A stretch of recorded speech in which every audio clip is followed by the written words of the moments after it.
en efficacité et en productivité en utilisant des outils simples, des outils à portée de main, mais qui te permettent d'économiser énormément du temps lorsque tu travailles un projet sur Archicad. Pour accompagner ces différents outils que je m'en vais te partager, j'ai dressé pour toi un tableau de 37 raccourcis pour booster ta rapidité. S'il y en a que tu ne comprends pas le fonctionnement, pose ta question en commentaire. Sans plus tarder, outil numéro 1, chercher, sélectionner. Donc sur Archicad, il se trouve juste là, on va cliquer dessus et puis voilà, c'est bien écrit chercher, sélectionner. Donc il permet de faire des sélections orientées sur la base d'un certain nombre de critères. Voilà comment ça marche. Il faut dans un premier temps sélectionner l'objet, voilà, disons dans la catégorie que vous voudrez sélectionner. Donc on remarque ici qu'il y a des grosses fenêtres ça et là, des petites fenêtres et tout. Et la fenêtre que nous avons choisie a pour largeur 150 cm et hauteur 150 cm également. Donc, on va prendre ces paramètres et établir ensemble des critères de sélection. Donc, on va ajouter les critères de sélection. Donc, il suffit de cliquer sur ajouter. Oui. Et ici, la première chose qui va nous intéresser, c'est la géométrie. Donc, on va ajouter la géométrie. Cette petite flèche qui est là, on va choisir la hauteur et puis on dit ajouter. Donc voilà, les 150 sortent là-bas, puis la largeur et on dit ajouter. C'est parti. Maintenant on va fermer la géométrie et puis on va ajouter un troisième critère qui sera de préférence l'altitude à 0 du projet. Donc c'est pour que ce soit seulement des fenêtres qui seront à cette altitude qui seront sélectionnées. Donc on a nos trois critères de sélection, disons 4, voilà. Il faut que l'élément soit une fenêtre, il doit avoir la hauteur de 150 cm, la largeur de 150 cm et qu'il soit placé à une altitude de 100 cm. Donc on va accepter ces paramètres, disons copier les réglages. Donc on va cliquer sur petit plus et voilà, ces fenêtres sont sélectionnées instantanément. Donc l'avantage c'est que lorsque vous le faites une fois sur un projet, vous pouvez répéter le processus avec tous les éléments qui se trouvent dans le projet tant que vous n'avez pas éteint votre machine. Donc on va supprimer le critère altitude. Voilà, on supprime, il suffit de cliquer sur supprimer là. Voilà, on va cliquer sur petit plus. Donc cette fois-ci, toutes les fenêtres qui ont même hauteur et même largeur se sélectionnent. Donc ça vous donne déjà une idée de comment ce système il marche. Donc on va reprendre la même procédure pour les fenêtres de toilette. Donc on copie les paramètres et puis petit plus et c'est parti. Toutes les fenêtres de même dimension sont sélectionnées. Donc c'est ainsi que fonctionne l'outil chercher sélectionner. Outil numéro 2, option de duplication multiple. Donc c'est un outil qui donne accès à plusieurs options qui permet de réaliser des duplications à l'infini en quelque sorte. Donc il suffit de cliquer sur un point d'un élément. Donc nous sommes toujours avec cette petite fenêtre.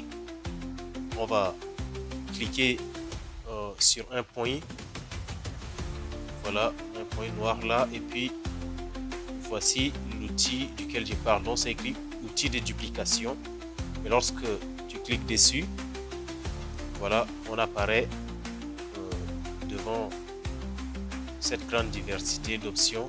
On peut faire soit de la translation, la rotation, l'élévation ou la matrice. Donc Ici, on va particulièrement s'intéresser à la translation. Et voilà, on a les méthodes de saisie graphique, dont l'incrément et propagation. On a l'incrément. Ici, moi, je préfère que pour cet exemple, nous fassions la propagation.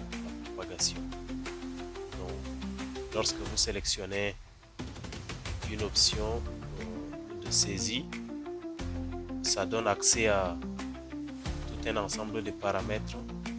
Donc, par exemple, l'incrément, il faut définir le nombre de duplications.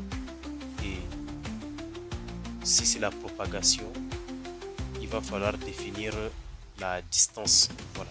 Donc, cette distance, ça fait tout simplement 100 cm par ici. Et si c'est la distribution, il faut aussi déterminer le nombre.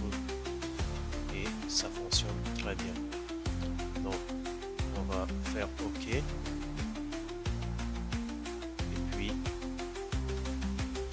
il y a un petit plus qui apparaît sur le curseur. Il faut, voilà, on va d'abord supprimer nos ouvertures qui sont là. Et puis, on va faire notre translation en élévation. Donc, on revient sur la fenêtre de duplication. Et puis, par translation,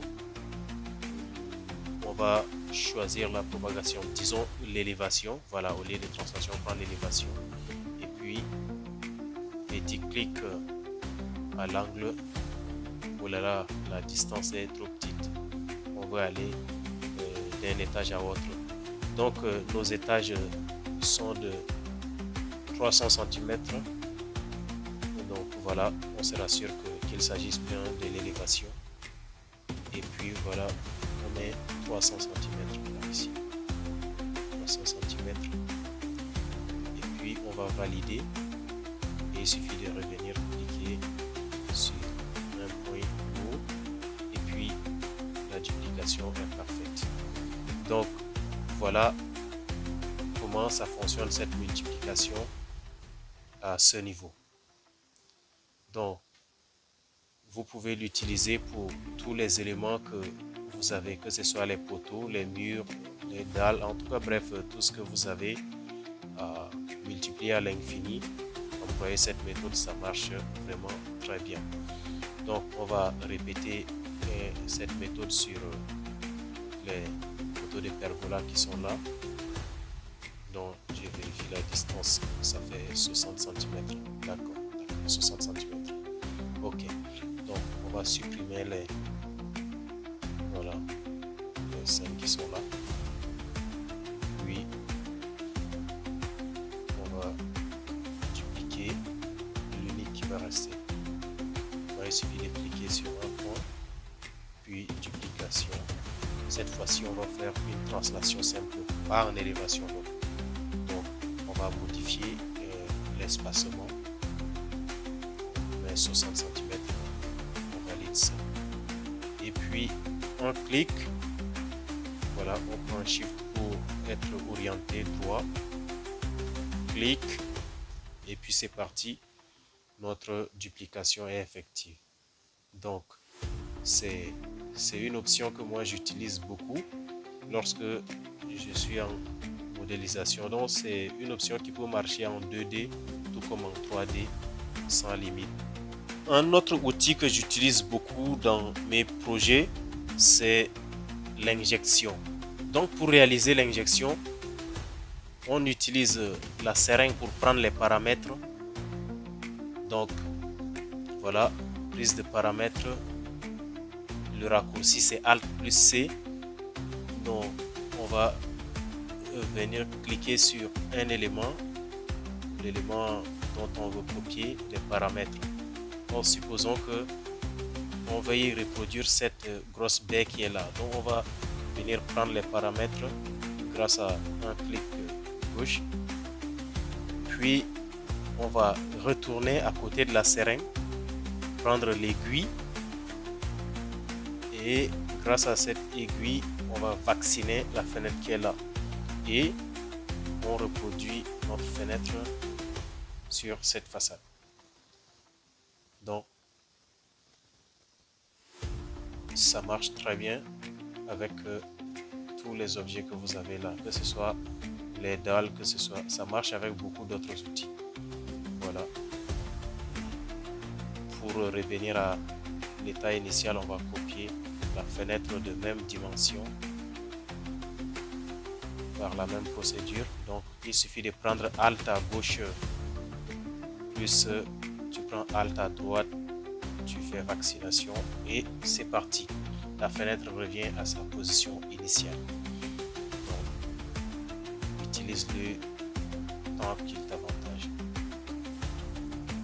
Alors, un dernier outil pour aller plus rapide, un outil raccourci, c'est baguette magique. Donc, baguette magique consiste à remplir une surface ou un certain contour grâce à un simple clic. Donc, on va prendre les paramètres de cette dalle. Donc, prenez Alt à gauche de la barre d'espace plus clic gauche. Donc, Alt à gauche de la barre d'espace. Voilà. Puis, clic gauche. Et pour faire la baguette magique, c'est simple. Il suffit de maintenir enfoncé la barre d'espace. Donc, le contour de votre élément se sélectionne instantanément. Puis, faites un clic. Et c'est parti. La baguette magique est effectuée. Donc, baguette magique ne marche pas seulement en 3D, ça marche très bien en 2D. On va par exemple remplir une aire à hachure de carrelage. Donc, on vient prendre, on dessine un carré à côté également. Ça marche avec toutes les formes, même les formes les plus irrégulières, ça marche très bien. Donc, on va remplir ces deux formes, ces deux surfaces qu'on a en face.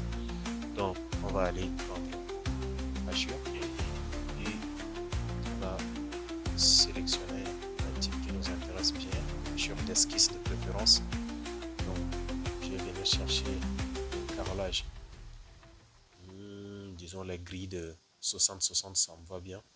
Puis, on maintient barre d'espace enfoncée, clic et notre surface est remplie. On reprend la même chose, barre d'espace enfoncée, clic et l'espace est rempli. Donc, si tu m'as suivi là et que tu as des questions, mets-les en commentaire. Et si tu es intéressé par le tableau des 37 raccourcis que j'ai pour toi, dis-le moi en commentaire et je te l'envoie instantanément.